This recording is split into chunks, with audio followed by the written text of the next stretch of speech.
当别人叫我陈总的那些日子，那些投标啊、改稿啊，去说服那些要走的员工啊，搞那些客户关系啊，它反而缠绕的我更多。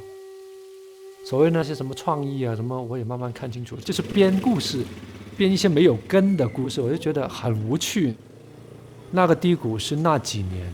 直到我来大理才走出那个低谷。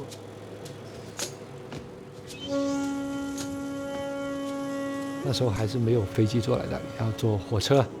，2天晚上。结果一来到大理，哇，好像是到了另外的一个世界。刚来大理来了2、3个月，感觉比我在广州那几年的朋友多得多。哎呀，太好了，谢谢谢谢。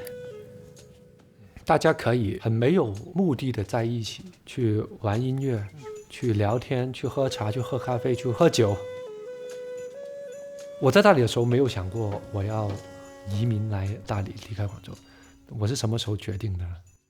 从我那一次离开了大理，飞回广州，飞机一落地，那个热浪和那个人潮一涌过来的时候，哇，身上黏黏的，就是人又很拥挤，很着急的一种状态，公交车都在拼命抢道。自己在那一刻觉得不想再过那样的生活了，回去就决定打包广州的东西，把公司也彻底注销了，然后把车牌也转过来。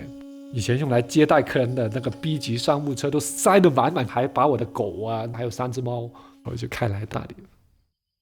对，前面哪怕近了、远了、歪了、斜了都不要紧，接纳它，然后训练自己在这种接纳的状态底下再去找平衡，不是一个我抗拒那个不标准才去找平衡，而是你接纳所有的可能性，然后在这个当中去找到那种平衡感。吹不是嘴巴在吹，是你的丹田在吹。你能不能在前面是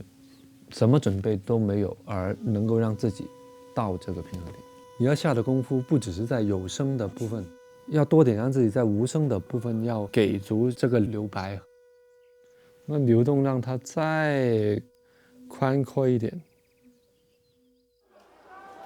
我们从广东广州出来的人，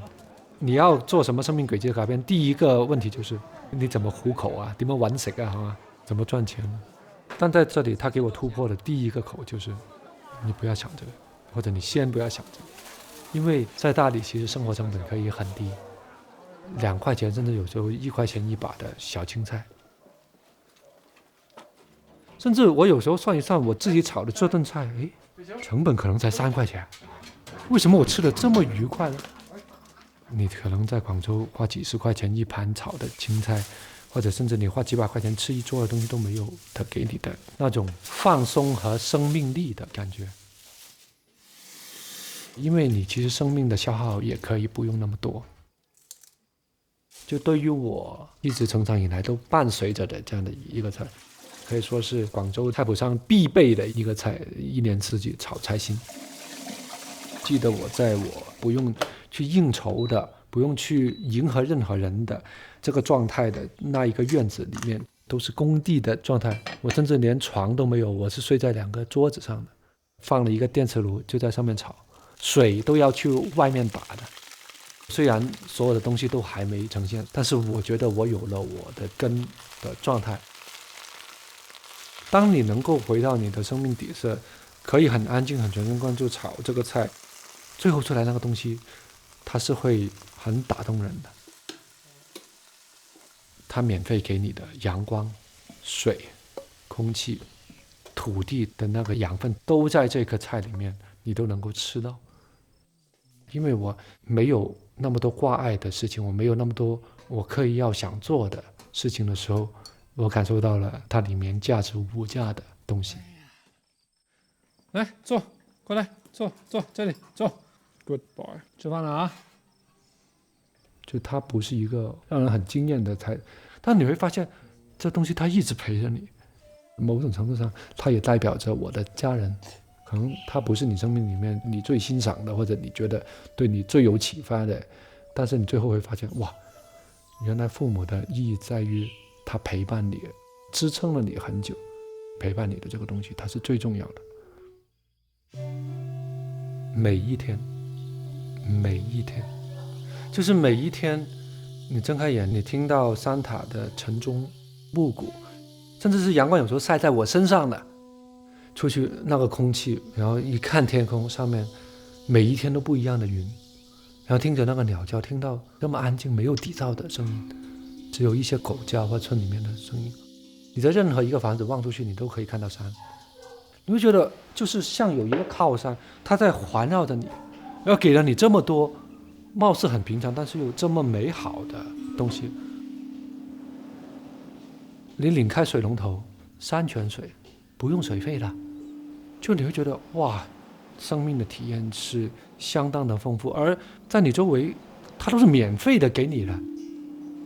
在大理就是这样子，当你把你的那个救生圈放掉之后，你会发现你是可以浮起来的，就是在于你的一个念头，一个选择，你愿意抛下一些东西，你就可以有那片天空。虽然有时候要照顾家里啊，有很多事情，但是只要我自己一出来，我看到这个山，我看到这个云，我就觉得哇，怎么在我的生命的过程之中，我会来到一个这么美好的，它不光只是美，是美好的这样的一个地方。为什么我喜欢大理，有时候更喜欢冬天呢？因为冬天你会看到有很多的植物好像完全死掉了一样，面上全部都枯死了，要不就只剩下个杆。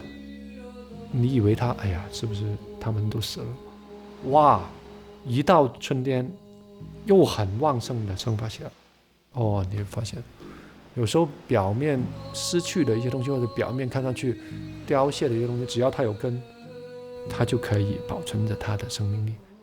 而且有时候表面的那个凋谢只是为了重新焕发它的新一轮的生长。家庭包括你人的情绪，你的生活质量是怎么样的，健康，包括所谓的你赚不赚得到钱，你的这名声啊，包括这些都只是在根以上去生长出来的东西，它可能有一天一定会以某种形式离开你的。就包括你拥有的物品，这很好的茶，很好的乐器，很好的纸巴，很好的器材，就包括我们的家人，都一定是以某种形式离开我们的，而根才是最根本的那个生命力的东西。根的状态是一直伴随到我们离开这个世界，甚至离开这个世界之后，依然会在这个世界会有一些这样的回响。所以后来就自己慢慢了解，就发现啊，原来人要做的东西是真的要适合你本性去做的才行。如果是违背你所认可的生命状态去做的东西的话，哪怕钱到了，你可能也会很痛苦的。所以我们生命怎么走，只要我们把根扎稳了，它会走出一个自己的形态的。这2-3年我回广州，那我可以去站在旁边的位置去看这一切的发生，也看着以前的自己怎么在里头去焦灼的，在里面去起，在里面落。可能你起的那一下的东西，某种程度上也给了你的枷锁，你落的那个时候可能也是给了你的一些反观，给了你一个重新去找寻自己生命出口的机会。其实你最后看到人就是在这个当中转来转去。可能有一天，当我或者我的家庭需要回到城里面的时候，我想我也可以在那里去炒好我这一碟青菜的。